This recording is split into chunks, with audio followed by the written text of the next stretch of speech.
SeqBuilder Pro is LaserGene's application for sequence editing, annotation, and map creation, as well as virtual cloning and primer design. In this video, I'm going to briefly take you through each of the views that SeqBuilder Pro offers and point out key features in each view. By default, 2 views are shown at a time. You can click on the tabs to choose different views for the upper and lower panes. The availability of views depends on whether the sequence is nucleotide or protein, with more views available for nucleotide sequences. SeqBuilder Pro's views are synchronized, so changes made in one view are automatically reflected in all other views. In order to show more of each view, I'm going to go to View, Remove Split.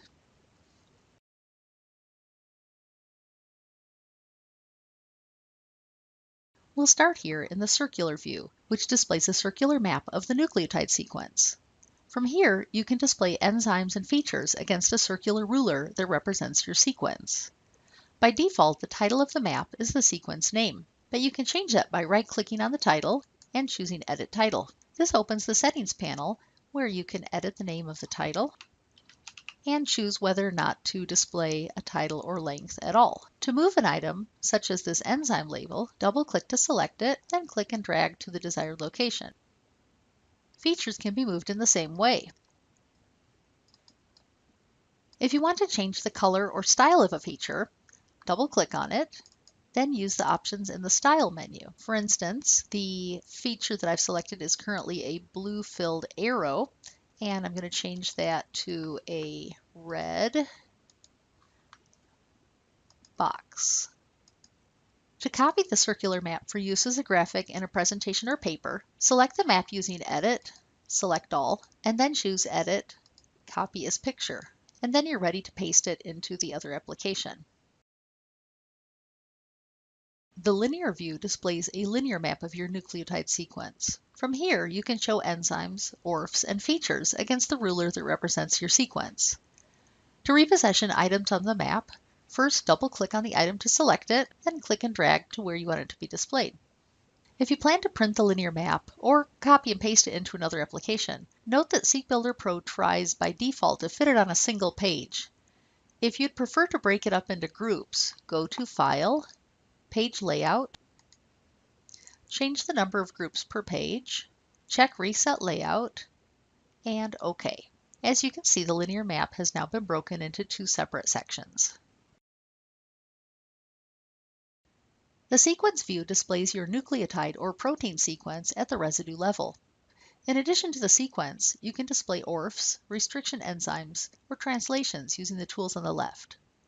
For example, only enzymes leaving a 3' overhang are currently displayed. I can use this Enzymes tool to choose between dozens of other options. Here I'll choose Unique Sites, and you can see the changes reflected in the sequence view. I can also use the Translations and ORFs tool to apply translations and/or ORFs to any frame or strand. The features displayed are the ones checked in the Features view, and as we can see from scrolling, only CDS features are checked and therefore displayed above. I'm going to go down and check these first 2 miscellaneous features, and you'll see them appear on the view above. Just like with other graphical views, I can also rearrange the order in which items are displayed by clicking at the very left edge of the view and then dragging the item to a new location. The Primer Design view allows you to design and analyze primers for your sequence. Typically, before accessing this view, you would use another view and select a region of sequence to amplify. So I'll select the linear map and choose this feature protein number 1. Then I'll use priming, create primer pairs, and click OK to accept the default settings for primer creation. This opens the Primer Design view with the top strand primer active. Let me just expand the view a little bit. As you can see, this view is divided into 3 panes. The top pane shows the base level nucleotide sequence and the primer sequence, as well as restriction sites, features, and sequence translations, if any. The middle pane shows the primer binding sites, plus the most stable dimers, pair dimers, and hairpins. And the bottom pane displays the list of primer pairs that match the search query. For each pair, the product length, quality score, melting temperature, and other information are shown in tabular format. You can use the tools in the upper left corner of this view to introduce a new restriction site, codon change, or mutation. You can also overwrite nucleotides in the primer sequence by simply inserting the cursor and typing.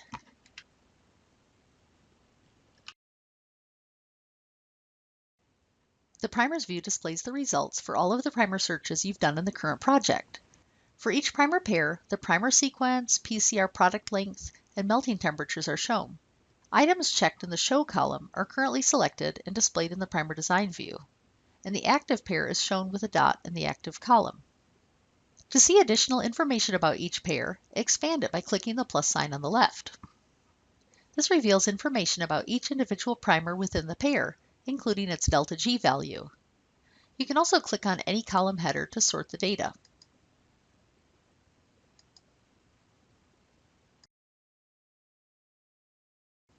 The Features view displays all of the defined features for your sequence.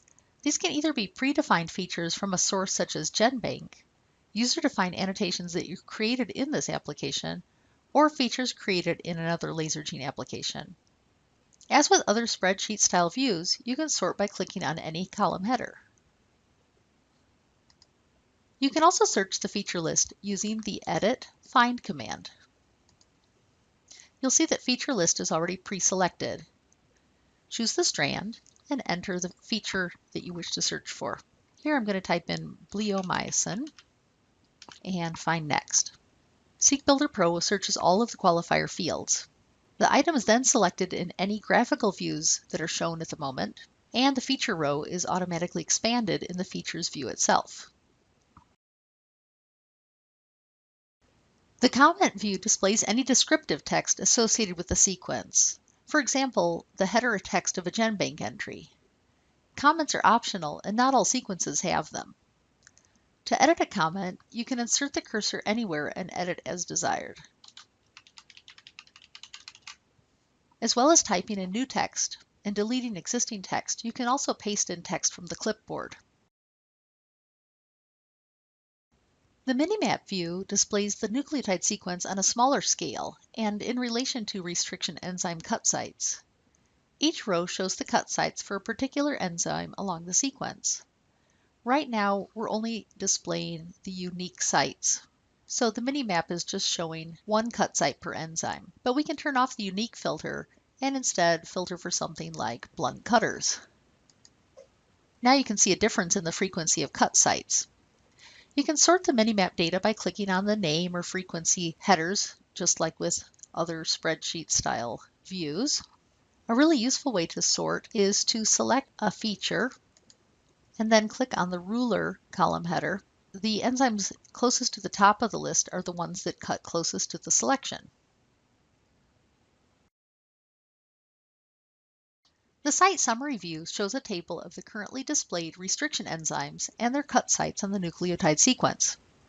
As with other tabular views, you can sort by clicking on any of the column headers. Absent sites are always listed together at the top of the view. If you'd like to see the length of the fragment between cut sites, you can go to the Settings panel and put a check mark next to Show Fragment Size. The fragment length will then be displayed in parentheses after each position. The History view is empty until one of the following happens. Either you perform a cloning simulation and open any of the resulting files. In this case, the History view displays the cloning summary as shown here. A second way to populate the History view is to accept suggested annotation matches in the Annotations result window. In this case, the view will display a list of the accepted annotations.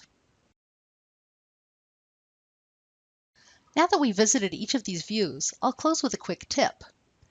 When you've set up these views and have come up with a layout that you'd like to use as the default layout for future projects, you can just select View, Save Layout as Default Template.